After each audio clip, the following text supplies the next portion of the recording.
First of all, a pleasure to be invited to be able to have this discussion, and appreciate everything that we've heard here today, because everybody that's concerned about this understands that the country's in trouble. And it's not small, it's big. And I'm not sure it's survivable. I spent 16 years in Washington. I've seen the beast from the inside out. A balanced budget amendment won't fix it. It's going to take 6 or 7 or 8 or 10 amendments to right our ship. And so the reason I am dedicating the rest of my time, my healthy time, to this cause is because Washington will never fix itself. It'll never happen. I worked in the Senate for 10 years. Every year I would show $400 billion worth of waste, duplication, or fraud.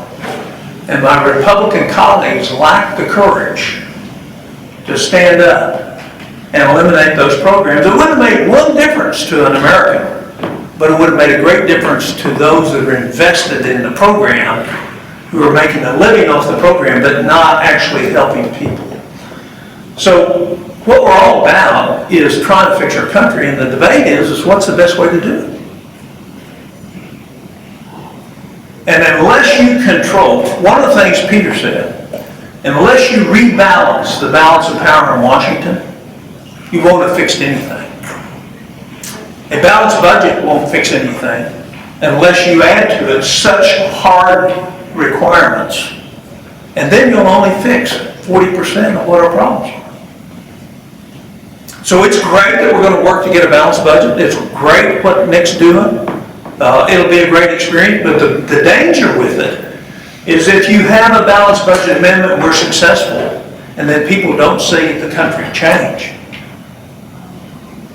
the lack of confidence that will come through this country will be 2 and 3 times as great as it is today. And that's what's really happening, and we're having a crisis of confidence in our country because nobody trusts the federal government. When you look at the Pew Research on the millennial generation, 69% of them don't trust the federal government, except they're schizophrenic, they want more of them. And they have no idea that they're the ones that are going to be damaged by the spending that's going on today. So I align with the Convention of the States because I think our founders were right. And I know it's a high bar. I know it's going to be difficult. But the number one thing that's happening out there right now is cowardice. It's not courage. This country was built on courage and bravery and character. And the people who are opposing what we're doing are the cowardly, just like the very members of Congress in both parties that we see today. You know, you're never going to get 60 Tom Coburns in the Senate. It'll never happen. You're never going to get libertarian or at least constitutional conservatives totally control the House or the Senate. I mean, if we did, ask yourself the question, why aren't we having a balanced budget amendment right now? You got Republicans in control of everything. Why aren't we fixing Medicare right now? Social Security disability goes belly out next year. Next year. The Finance Committee isn't even working on it in the Senate, neither is House Ways and Means. What are they going to do? They're just going to borrow it from the Social Security fund and act like it never went bankrupt. Because they don't have the courage to address the real issues that are facing our country. Why is Donald Trump popular? It isn't his hair. It's because he's the only one that's speaking authentically right now to some of the concerns that Americans have. And that's what the Convention of the States is all about. It's about limiting the scope and jurisdiction of the federal government. Our founders would never believe what has happened to the Commerce Clause and the General Welfare Clause. They'd never believe it. And if you really look, and here's the other thing that I think is really important. If you do a scholarship study of the FDR programs and the Johnson programs, what you'll see is they're all an abject failure. Well intended, but they're all failure. Tell me what senior living in New York State can retire and live adequately on $1,200 a month of Social Security. It's impossible. So none of the programs that we have are actually effective in addressing the needs. We have more hungry people in America today. We're spending $60 billion a year on food stamps. We have great private food banks. We have more people hungry in America today than we've ever had as a percentage of our population, and yet we spend more money on food than we ever have through the federal government. Tell me how it's working. So there's a disconnect between what was intended and where we are. And the way to solve that is to be absolutely honest about what the solutions are. They're hard. And it's about taking power back. And I wish, I'm all for a balanced budget amendment. I'm all for forcing the cowards to now come out and say, well, I had to do it because the balanced budget made me do it, rather than say I'm going to stand up and do it because it's the right thing to do. I'm all for a balanced budget amendment, but that won't fix it. Until you put limitations on presidential executive orders that have to be approved by a court that say they're constitutional, or by the Congress, just like Peter said in terms of regulatory environment.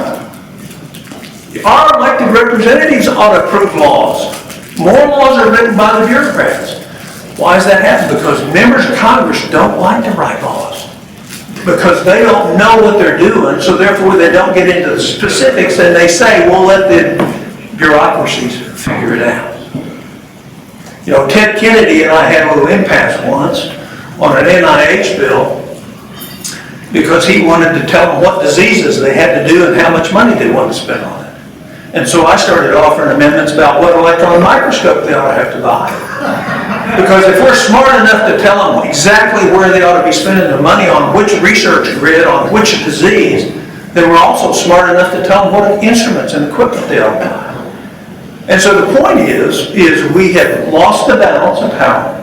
The whole idea of the Convention of the States is to reestablish that balance of power.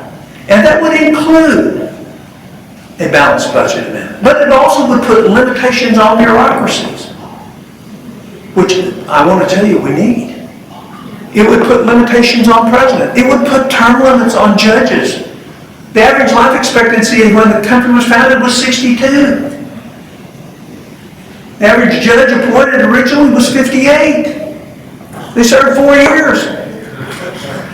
So we need to rethink things, and to have a convention of the states that's limited in scope and is identical.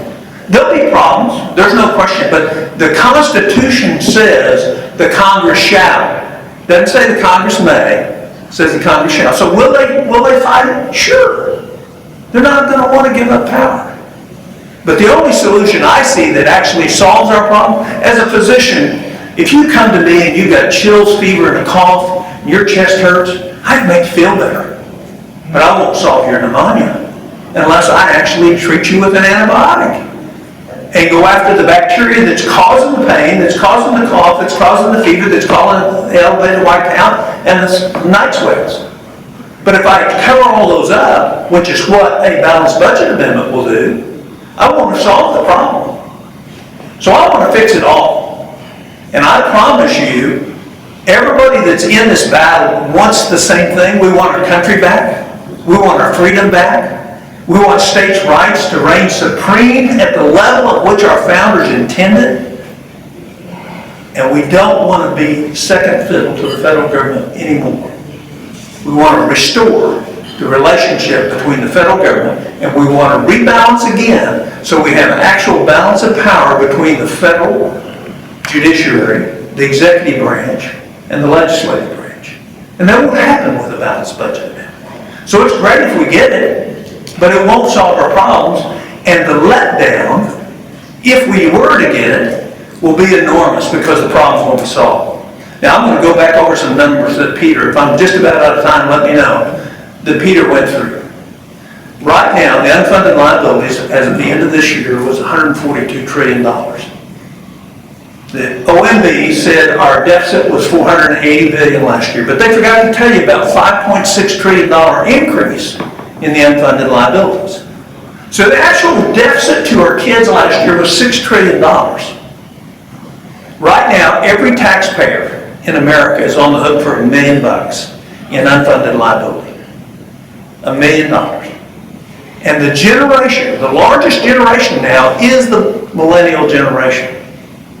And what we have to do is we have to educate them about what's happening, educate them about why they should be involved, and they should be leading this fight because it's their future that is involved in it. This is a big fight.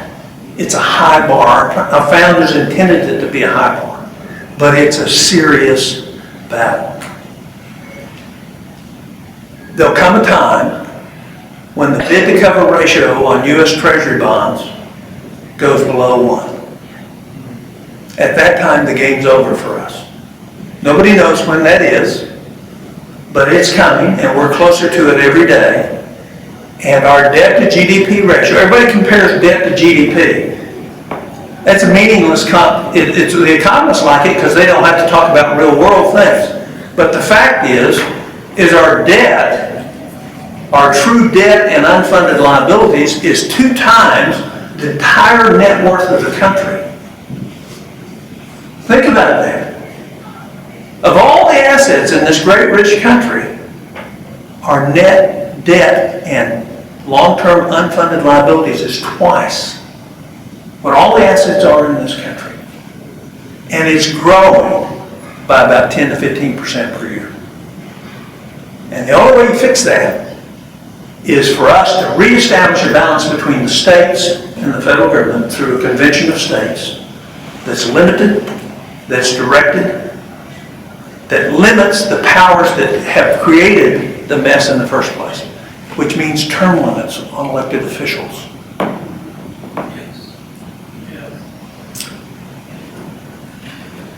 I think this country can cheat history. No other republic has. Every other republic has failed. I think we can cheat. And I'm all about trying to do that in the next couple of years. Thank you. On behalf